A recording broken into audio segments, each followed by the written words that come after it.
Así es, continuamos desde el estudio. Bien, haciendo un breve resumen de lo que acaba de decir mi compañera, de lo anterior podemos resumir que después de los años de conquista, los españoles gobernaron las actuales tierras colombianas durante varios siglos. La invasión napoleónica de la península ibérica y el descontento de los criollos provocaron las guerras de independencia, cuyo éxito marcaron el comienzo de una nueva etapa. El periodo republicano vino marcado en sus inicios por enfrentamientos entre liberales y conservadores con sangrientas guerras civiles. Ahora estaremos hablando acerca de una clasificación un poco más extensa que hacen algunos expertos en el tema. Clemente Garavito, Hervey F. Klein, James J. Parson, y esto lo tomamos desde el estudio de la historia de Colombia. Comenzaremos hablando de que estudian los periodos y estos se dividen en épocas importantes. En total son 10, comenzando con la preconquista. Bien, la preconquista, incluso antes de la conquista española, la parte montañosa occidental de Colombia atraía a la mayor parte de población. Las culturas indígenas más avanzadas se encontraron en esta región y el lugar más propicio para el crecimiento de la civilización fue el altiplano de la cordillera oriental. En este caso, la cordillera de los Andes. Allí los españoles encontraron la mayor concentración de los pueblos de habla chibcha y en la época de la conquista española, el chibcha estaba en proceso de consolidación por la guerra y no habían logrado instituciones sindicales y políticas firmes. Todos se caracterizaron por una agricultura intensiva. Las poblaciones bastante densas que vivían en aldeas, regiones organizadas, divisiones de clases y pues herencia marilineal, ¿sí?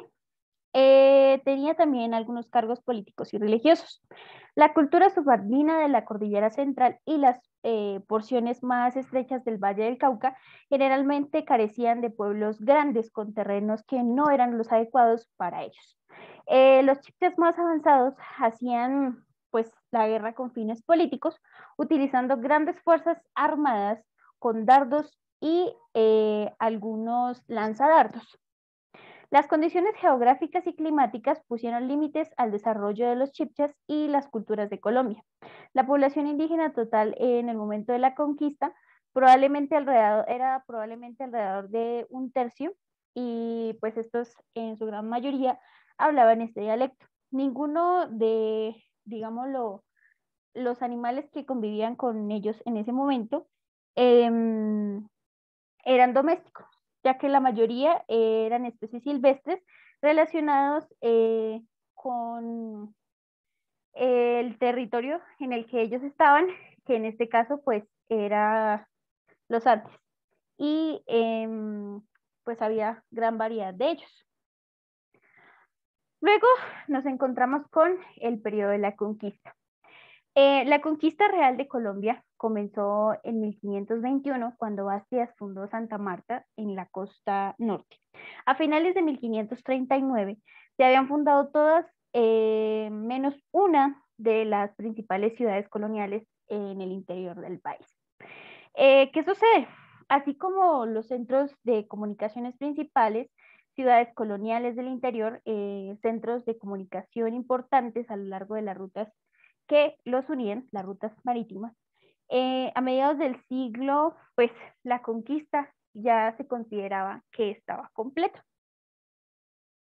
Luego hablamos del periodo colonial. Los conquistadores habían organizado gobiernos locales de acuerdo con los términos de los contratos con la corona.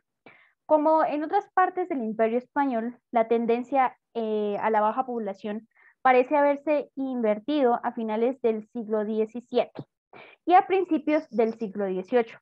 La aculturación y los matrimonios mixtos destruyeron rápidamente la mayoría de los rasgos culturales, especialmente de los pueblos indígenas que estaban en ese momento vigentes. La economía se basaba en la minería y la agricultura, pero pues solo una pequeña parte importante entró a la industria textil y creció en el Socorro, al norte de Bogotá, a mediados del siglo XVIII. La esclavitud se introdujo durante la conquista e hizo un común de áreas de la minería del placer. El Chocó y el occidente antioqueño de las regiones agrícolas del Valle del Cauca, el Valle Bajo del Magdalena y las tierras bajas costeras. ¿Qué sucede? Los indígenas fueron traídos como esclavos. Desde principios del siglo XVI estuvieron sujetos al sistema de la encomienda, que era como de cierta forma un tributo en forma de oro o trabajo. Para 1700, la mayoría de las encomiendas de propiedad privada habían vuelto a la corona y a partir de entonces rara vez se consideraron eh, como una población en específico. Pero este tipo de poblaciones siguieron siendo abusadas. La Iglesia Católica Romana desempeñó un papel importante, brindando la mayoría de los servicios de asistencia social y operando la mayoría de las escuelas, y fue pues un instrumento eficaz en la corona, ya que controlaba gran parte de su actividad. Seguiremos hablando del virreinato de la Nueva Granada. En las siguientes décadas, la corona introdujo medidas políticas y económicas para reorganizar y fortalecer el imperio mediante una mayor centralización de la autoridad, una mejor administración y por ende comunicación y un desarrollo y movimiento comercial más libre dentro del imperio. La población creció, el comercio aumentó y la prosperidad tocó los súbditos coloniales.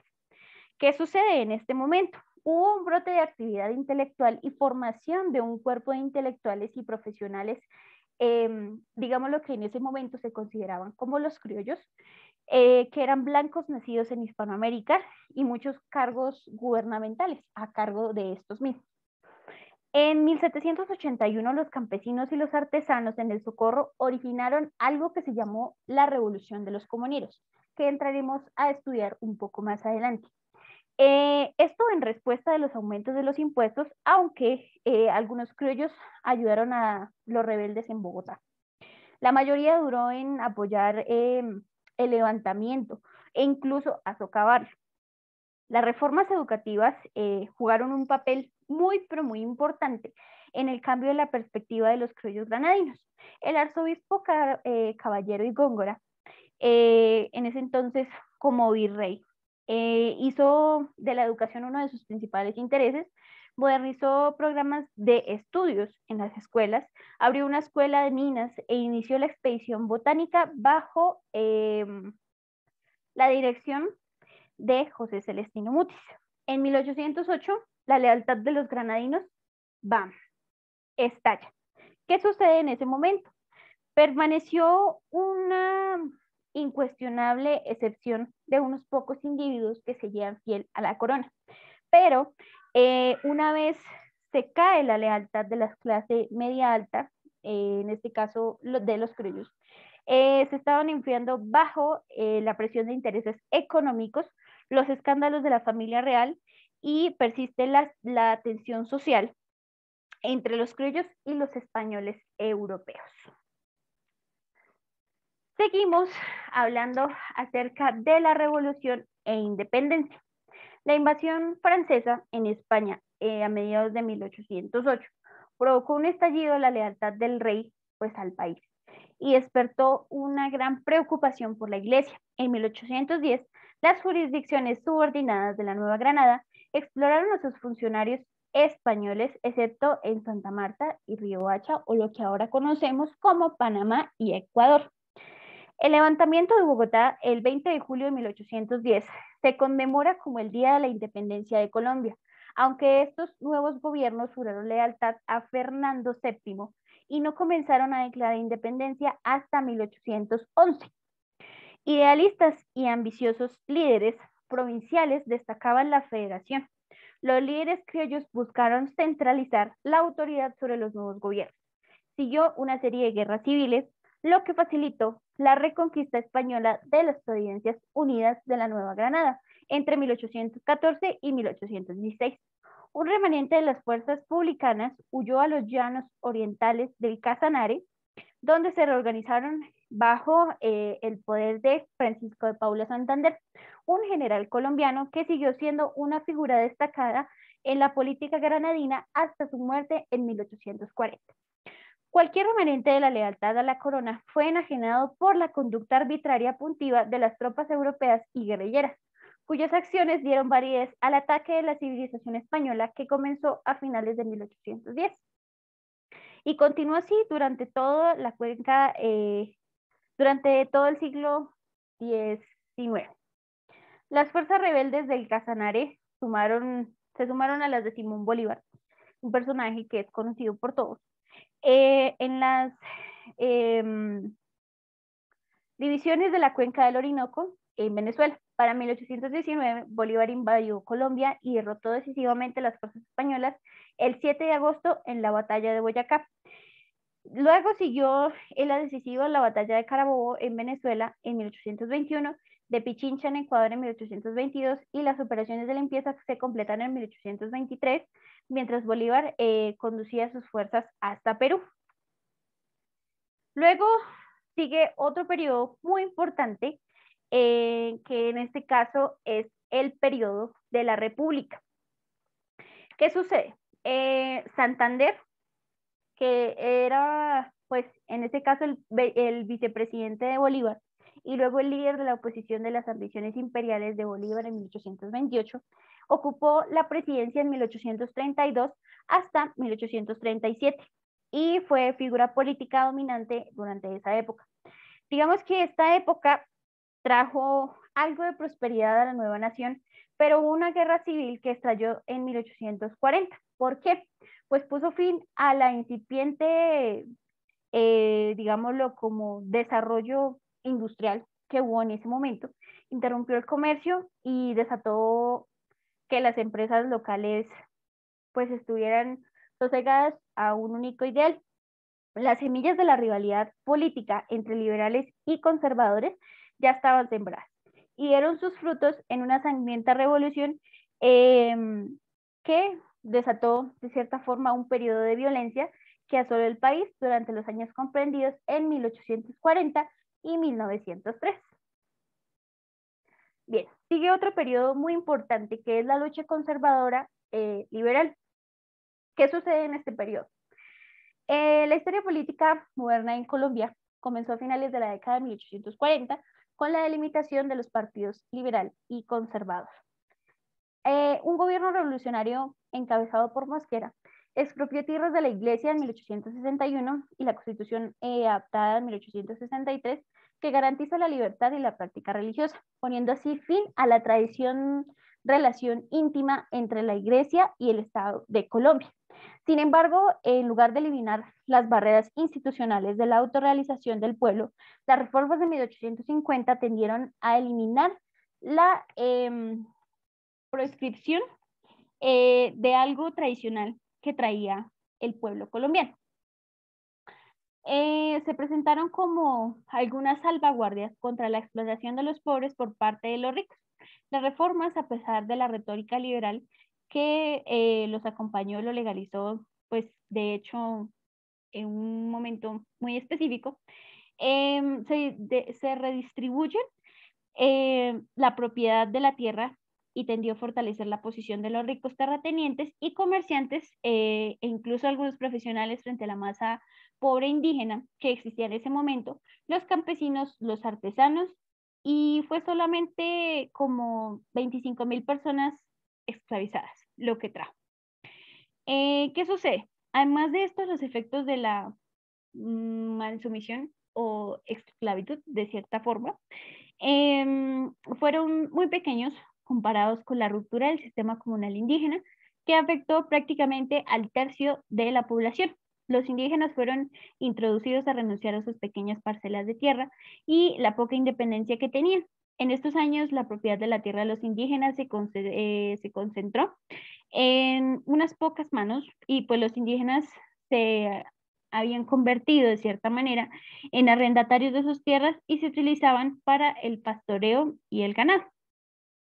El poder de la fracción anticlerical alzó su punto máximo a principios de la década de 1860, en un gobierno revolucionario encabezado por Mosquera, que expropió pues las tierras de la iglesia. Luego nos habla del regreso de los conservadores de 1880 a 1930. ¿Qué sucede? Ambas acciones se revirtieron durante el periodo de la regeneración, que va de 1880 a 1895, bajo el mandato de Rafael Núñez, y los conservadores que siguieron después de los conflictos civiles de la década de 1880. Núñez pudo proclamar de cierta manera una nueva constitución en 1886, restablecer algunas relaciones con el Vaticano por medio de un concordato que se firmó en 1887 y se promueve de alguna manera en las mejores internas y el desarrollo industrial, pero bajo una lucha política entre liberales y conservadores que estaba lejos de terminar. Colombia pasa por una serie de guerras, un conflicto civil armado que alcanzó su apogeo en la guerra que se denomina la Guerra de los Mil Días, que va de 1899 a 1903. Las estimaciones del número de muertos en esta guerra oscilan en una cifra ridícula y absurda, que es de 60.000 personas y 130.000 personas. ¿Qué pasa con esto? La devastadora guerra civil fue seguida por la pérdida de Panamá. El Congreso colombiano rechaza la oferta de Estados Unidos para construir el canal a través de este convenio que se había hecho entre los dos. Esto hace pues que los panameños, perdón, se rebelen en el gobierno presencial, sí, principalmente en Bogotá. Negocian el tratado con Estados Unidos y se crea una zona en el canal 10, digámoslo que bajo una soberanía completa que tenía Estados Unidos, bajo pues un acuerdo para promocionar el pago anual al gobierno de Panamá, aunque les acordó pagar aproximadamente 25 millones, este episodio se alarga.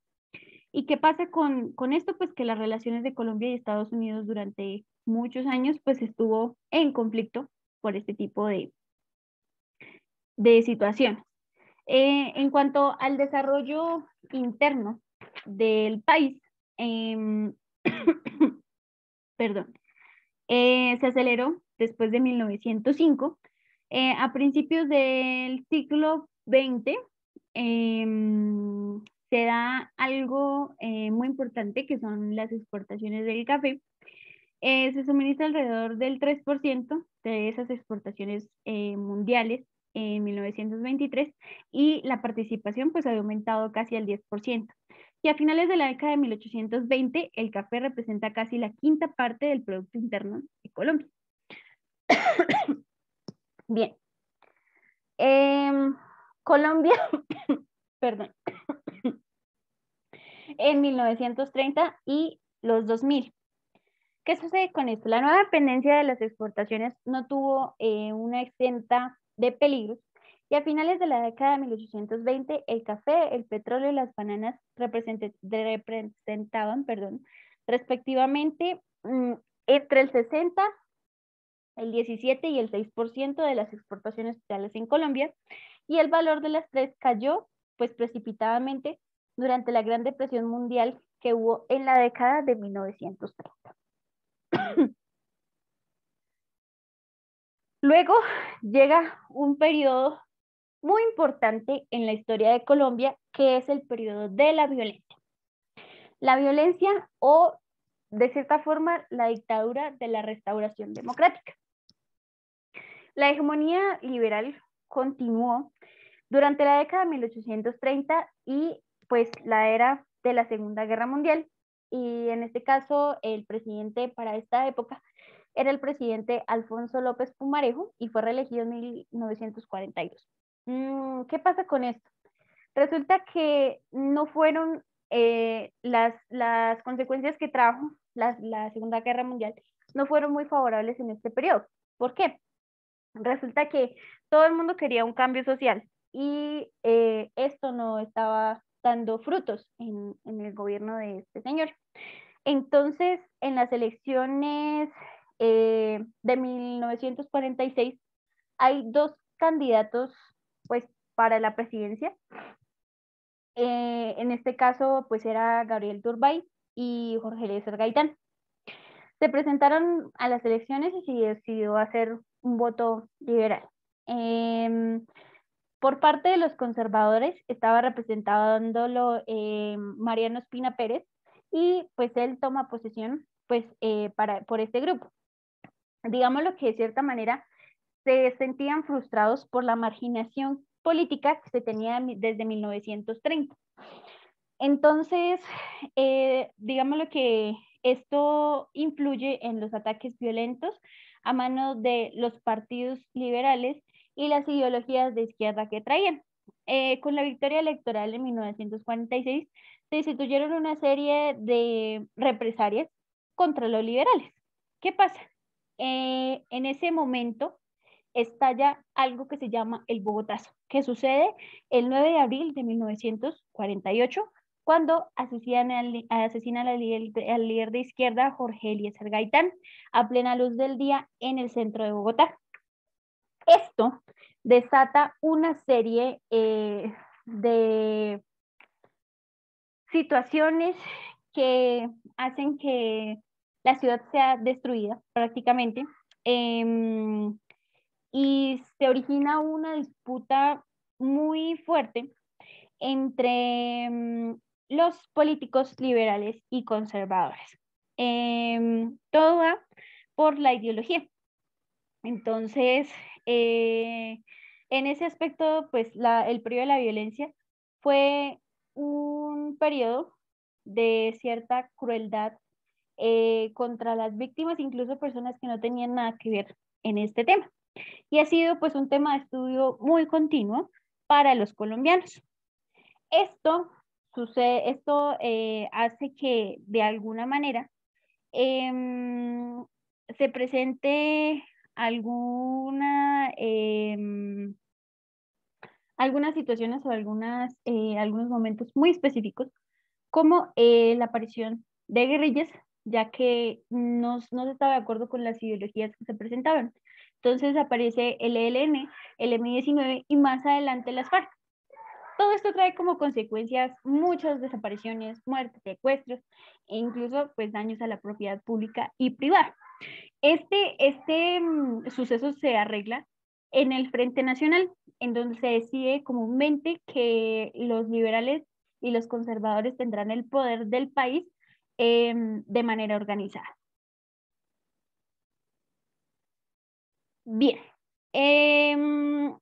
esto además de tener una fuerza muy potente dentro de este tema, pues también hay que resaltar algún tema que nombré antes, que era el periodo del movimiento comunero.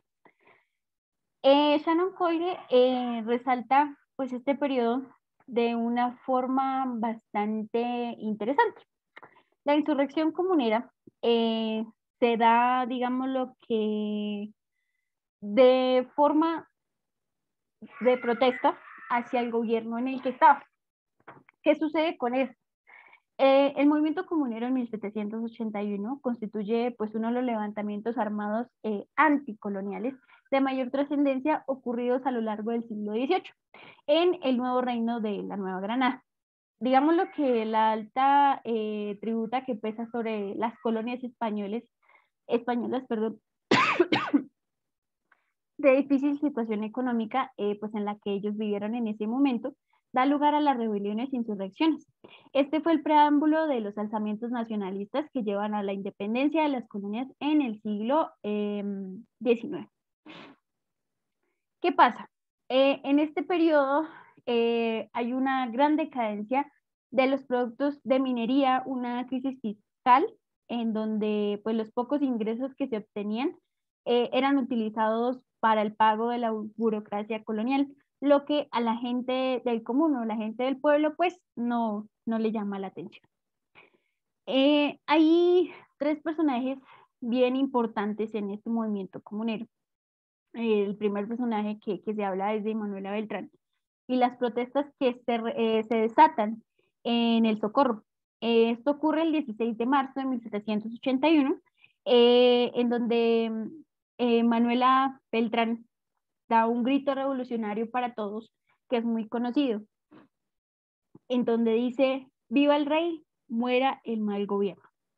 Digamos lo que no dejaban de gritar al alcalde que en ese entonces estaba, pues para que supiera de antemano que no pagarían ninguna de las contribuciones de las cuales se estaban pidiendo en ese momento. Otro héroe que está eh, es José Antonio Galán, un natural líder que nace de este movimiento comunero contra el gobierno español. Digamos lo que tuvo muy buena referencia en el momento de la lucha, ya que de alguna manera liberta o da un paso más adelante a que la población se libere del paso en el que está. Y por último, la Policarpa, la Pola, que es otro de los personajes icónicos que muere bajo estos ideales, estos ideales que se tienen contra el gobierno español, ya que se tenía una desigualdad muy grande y muchos beneficios que pues no eran bien vistos en ese momento. Estos tres personajes lucharon contra las injusticias que sucedían en el país en ese momento, y los tres pues tuvieron un final pues un poco fuerte, en especial Galán y La Pola, pues que son muertes muy sanguinarias, de cierta manera como para que el pueblo tomara escarmiento y no se alzara contra las leyes que se tenían en ese momento. Listo. Ya luego, el último autor que tenemos como referencia es Moreno Montalvo, en donde nos hace un pequeño resumen acerca pues, de todo el periodo histórico por el que pasó Colombia. ¿Sí? Em, Digámoslo que, de cierta manera, em, este movimiento por el que se pasó, se estuvo, desata algunas críticas a la actualidad de algunos expertos en el tema. Pero esto lo hablaremos después del pequeño corte de comercial.